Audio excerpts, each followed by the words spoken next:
My name is Abraham, and I carry within me the weight of a journey that began in the shadows of ignorance and led to the light of divine truth.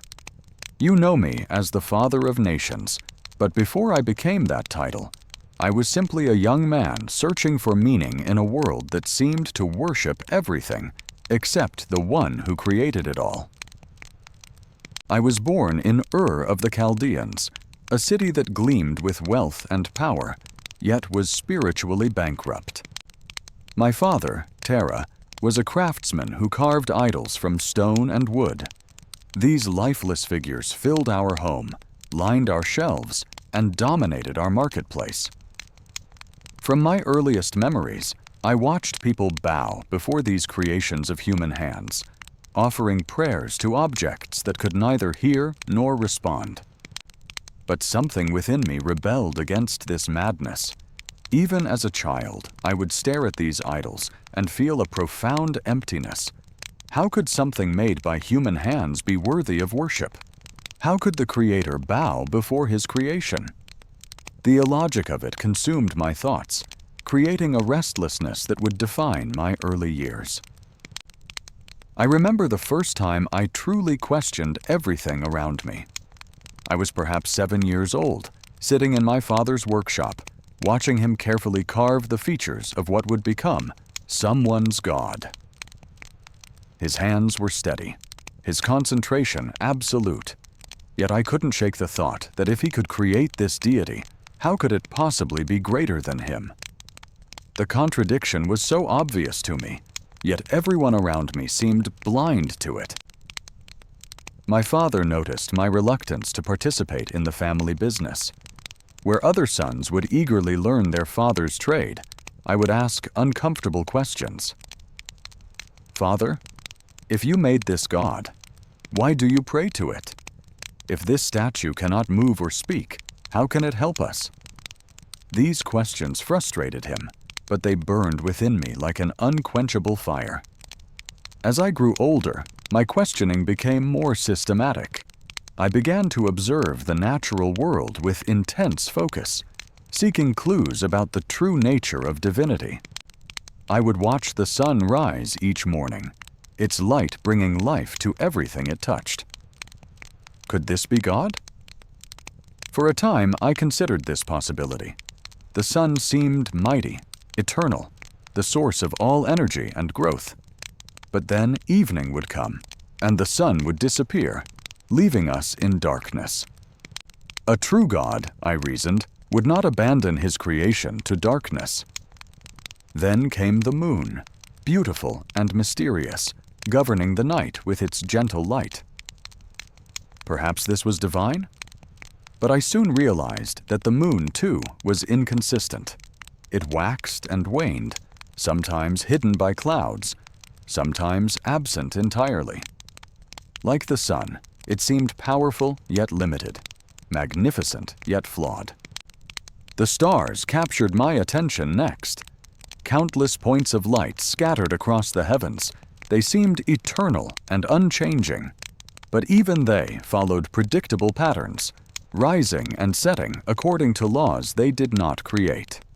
They were part of a system, not the creator of it. This process of elimination led me to a profound realization. There had to be something beyond all these natural phenomena, something that created and sustained them all. The Creator had to be unlike His creation, invisible yet present, unchanging yet active, transcendent yet intimately involved in the world He had made. But this realization, rather than bringing me peace, intensified my isolation. I was surrounded by people who worshipped the creation while ignoring the Creator. My own family was deeply invested in the idol-making business, both financially and emotionally. To question the idols was to question our entire way of life. The psychological weight of this revelation was overwhelming. I felt like a stranger in my own home, my own city, my own world. The truth I had discovered was so clear to me, yet so alien to everyone else. I began to experience what I can only describe as a profound loneliness. Not just the absence of companions, but the deeper loneliness of being the only one who could see reality clearly. I decided I had to act. I couldn't simply keep this truth to myself while watching my community destroy themselves through idol worship. I began to speak out, gently at first, then more boldly. I would approach people in the marketplace, asking them simple questions about their beliefs. Why do you worship something that cannot hear you? How can a God that needs your protection protect you? Most people dismissed me as a troublemaker or a madman. Others became angry, seeing my questions as attacks on their entire worldview. But their reactions only confirmed what I already knew. They had no rational basis for their beliefs, only tradition and fear. The tension in my family reached a breaking point when I decided to demonstrate the powerlessness of the idols in the most dramatic way possible.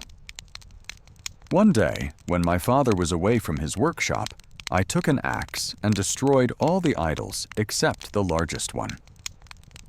I then placed the axe in the hands of the remaining idol. When my father returned and saw the destruction, his rage was terrifying. "Who did this to our gods?" he demanded. I looked at him calmly and said, "Ask the large one.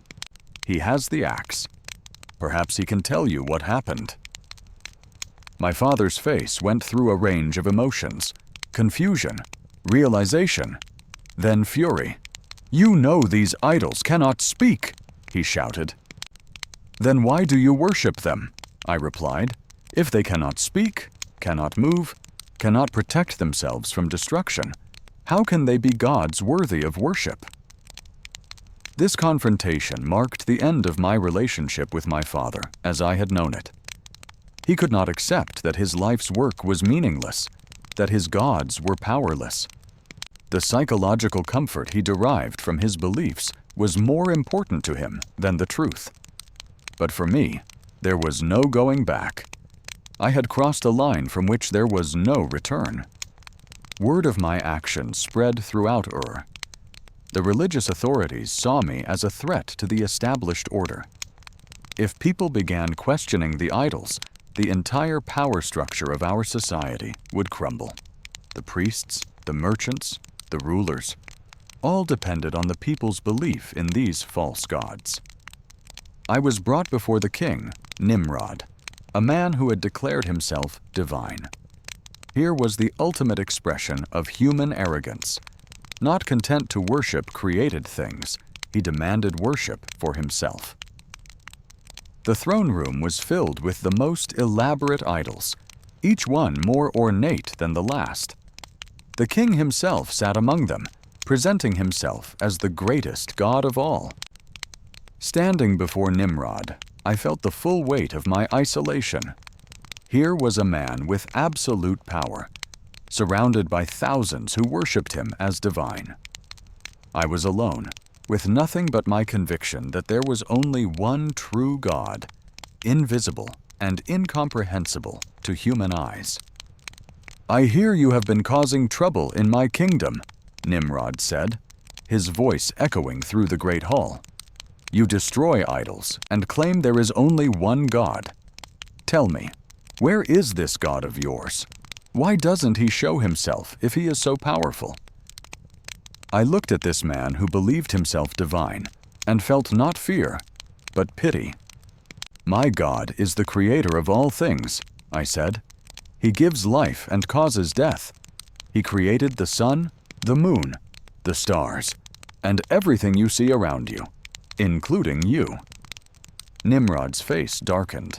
"I too give life and cause death," he declared. "I can order someone killed, or I can spare their life. How does that make your God greater than me?" "My God causes the sun to rise in the east," I replied.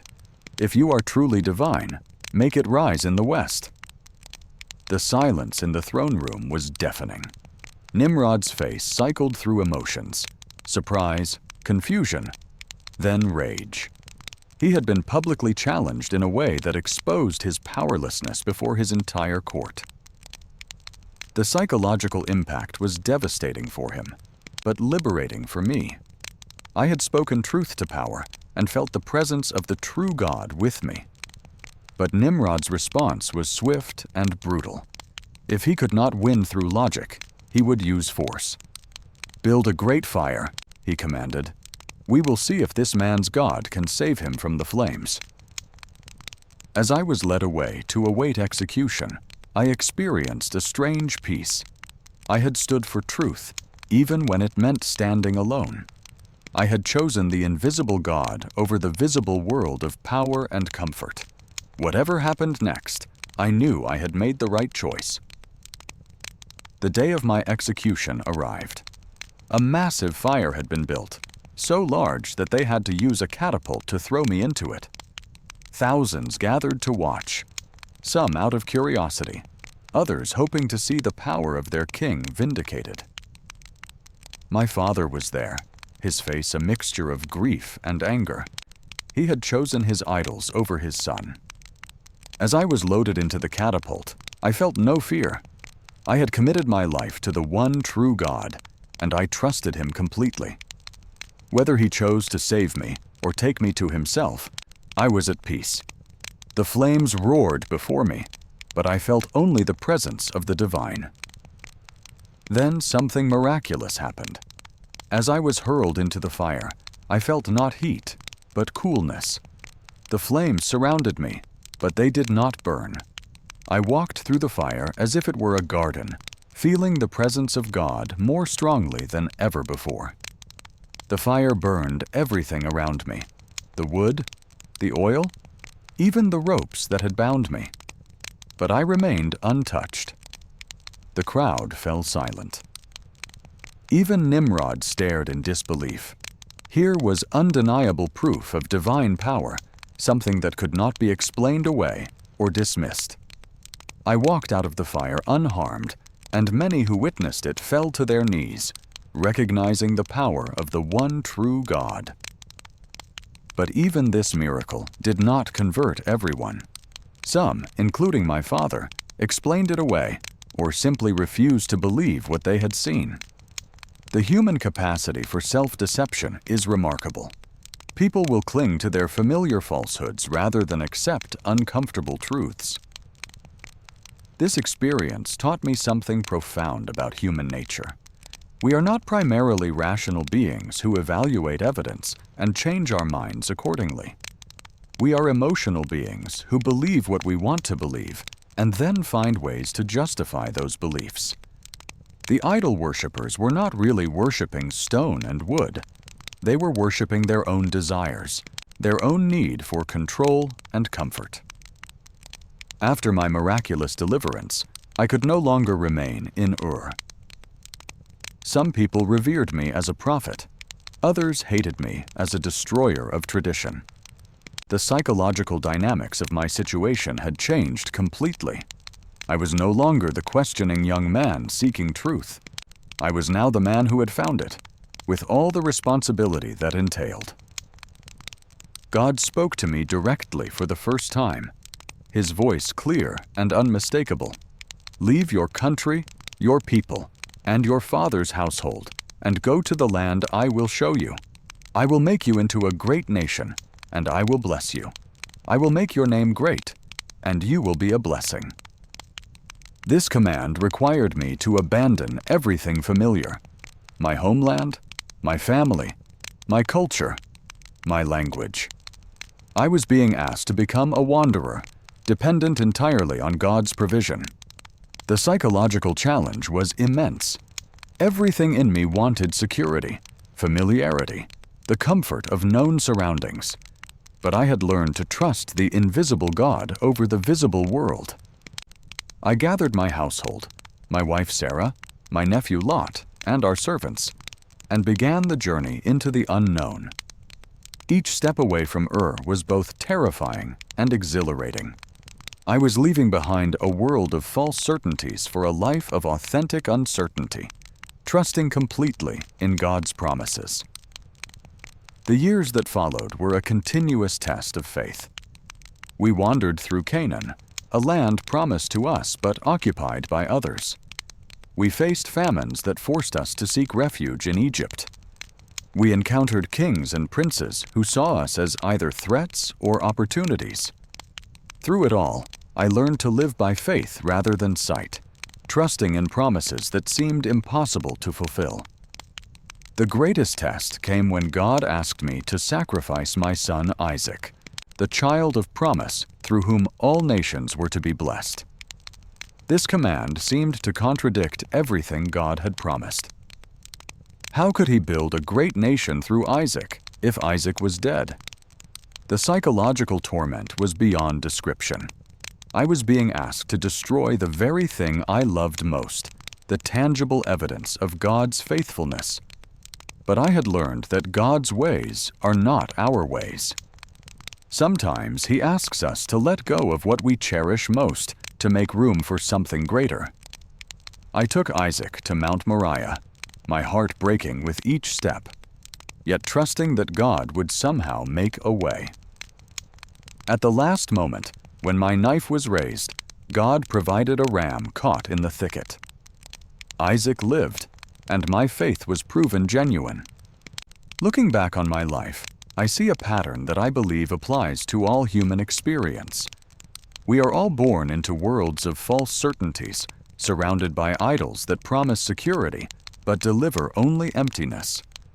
The path to truth requires us to question everything, to be willing to stand alone if necessary, to trust in the invisible rather than the visible. My journey from idol worshiper to friend of God was not easy. It required me to abandon comfort for uncertainty, popularity for truth, security for faith. But in losing my life, I found it.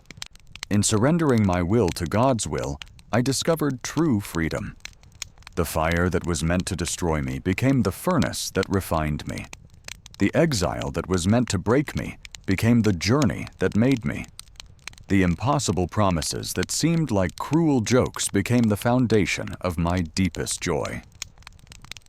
I am Abraham, and this is my story, not just of one man's journey, but of the universal human struggle to find meaning, purpose, and truth in a world full of counterfeits.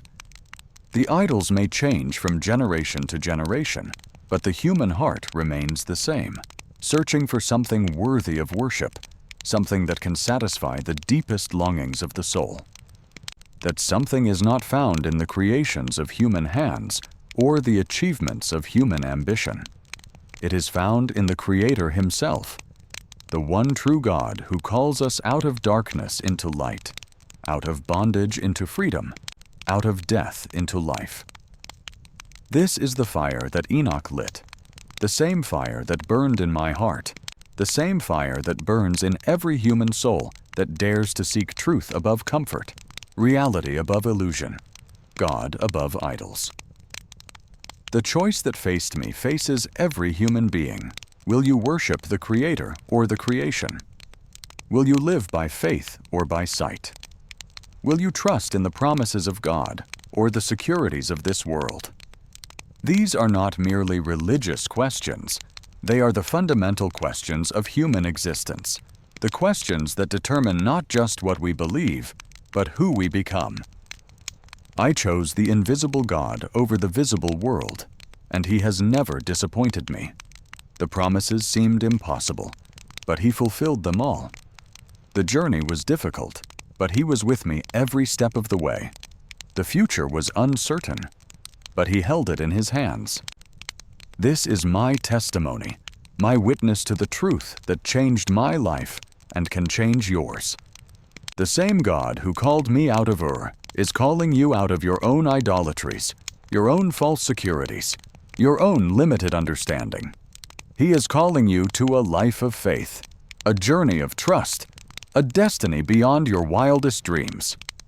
The fire still burns. The call still echoes. The journey still awaits. The only question is, will you answer?